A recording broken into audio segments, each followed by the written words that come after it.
कि राव नरेंद्र सिंह को नया प्रदेश अध्यक्ष चुना गया है और भूपेंद्र सिंह हुड्डा को सीएलपी यानी कि कांग्रेस विधायी दल का नेता चुना गया है।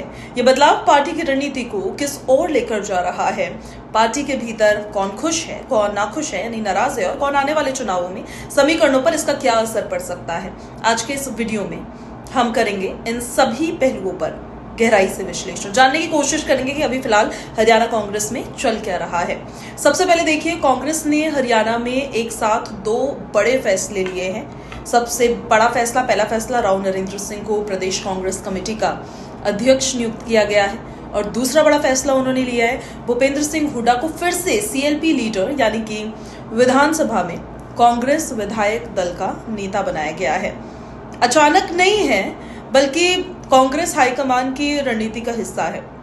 लंबे समय से हरियाणा कांग्रेस में गुटबाजी चल रही थी। अब हुड्डा कैंप बनाम बाकी वरिष्ठ नेता, ऐसे में आला कमान ने ये मैसेज दिया है कि संगठन और विधायक दल दोनों जगह पर एक संतुलन की कोशिश की जाए और वही संतुलन बनाने की उन्होंने यहाँ पर कोशिश की है।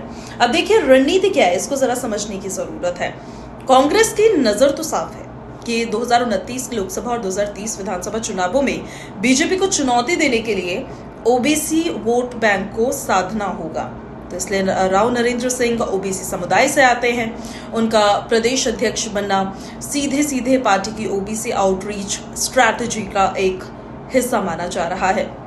वहीं हुड्डा का सीएलपी लीडर बने रहना ये दिखाता है कि पार्टी अभी भी चुनावों में हुड्डा के चेहरे और उनके कद को नजरअंदाज नहीं कर सकती है। यानी कि एक और जातीय समीकरण को साधना है और दूसरी ओर चुनावी जमीन पर हुड्डा की पकड़ का इस्तेमाल रखना है।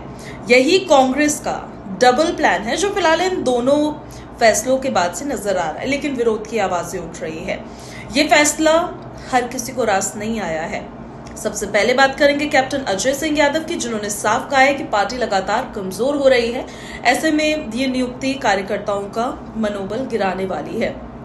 पूर्व मंत्री संपत सिंह ने भी सवाल उठाया है। उन्होंने तो आरोप लगाया है कि पार्टी ने ऐसे व्यक्ति को अध्यक्ष बना दिया जिन पर सीएलयू स्कैम जैसे गंभीर आरोप लग रहे हैं। पार्टी के भीतर भी ये चर्चा है कि ये नियुक्ति दरअसल हुड्डा गुट को और ज्यादा मजबूत करेगी, जबकि अन्य गुट जैसे कि कुमारी सैलजा, रणदीप सुरजेवाला या वीरेंद्र सिंह, उनको नजरअंदाज किया गया है। यानी कि बाहर से देखने पर भले ही ये संतुलन लगे, लेकिन अंदरूनी तौर पर गुटबाजी और असंतोष बढ़ने का खतरा है। आवाजें अभी भी उठ रही है, सवाल किए जा रहे हैं राजनीति पर क्या इसका असर पड़ेगा। अब बड़ा सवाल यह है कि इससे हरियाणा की राजनीति पर असर किस तरह का पड़ सकता है। एक और देखिए, कांग्रेस ओबीसी कार्ड खेलकर बीजेपी की सोशल इंजीनियरिंग को चुनौती देना चाहती है। अगर ये दाव सही बैठता है तो ग्रामीण और पिछले इलाकों में पार्टी को फायदा मिल सकता है। तो दूसरी ओर हरियाणा में विरोध के सुर तेज हो रहे, गुटबाजी चरम पर पहुंची तो कार्यकर्ता स्तर पर भ्रम और असंतोष पार्टी को नुकसान भी पहुंचा सकता है। याद रखिए, हरियाणा की राजनीति जातीय समीकरणों और गुटीय राजनीति पर काफी हद तक टिकी रहती है। एक गलत संतुलन पूरा गणित बिगाड़ सकता है। इस वजह से भी काफी ज्यादा उस पर और विचार विमर्श करने की जरूरत है।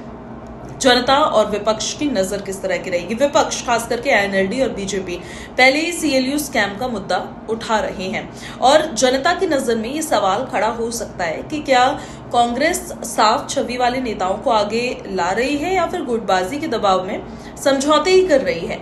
मीडिया में भी यही बहस है कि कांग्रेस एक और ओबीसी रिप्रेजेंटेशन बढ़ाने की बात कर रही है, लेकिन दूसरी ओर विवादों से घिरे चेहरे को सामने ला रही है। तो इसको लेकर भी उनसे सवाल किया जा रहा है और काफी रस्साकस्सी देखने को मिल रही है। कुल मिलाकर राव नरेंद्र सिंह की ताजपोशी और हुड्डा की मजबूती कांग्रेस के लिए डबल धार वाली तलवार है। अगर रणनीति सही बैठी तो पार्टी को बड़ा फायदा मिल सकता है, अगर असंतोष बढ़ गया तो नुकसान भी भारी हो सकता है। अब देखना तो देखिए ये होगा कि कांग्रेस आने वाले समय में इस गुटबाजी को कैसे संभालती है। क्या वाकई ये ओबीसी कार्ड बीजेपी की मजबूती को चुनौती दे पाएगा या नहीं। आपको क्या लगता है, ये बदलाव कांग्रेस को मजबूत करेगा या फिर और ज्यादा कमजोर कर देगा? हमें कमेंट करके आप जरूर बता सकते हैं। और इसी तरह की वीडियोस को, ऐसी इन्फॉर्मेशन को जानने के लिए आप देखते रहिए जी दिल्ली एनसीआर, हरियाणा का डिजिटल प्लेटफॉर्म।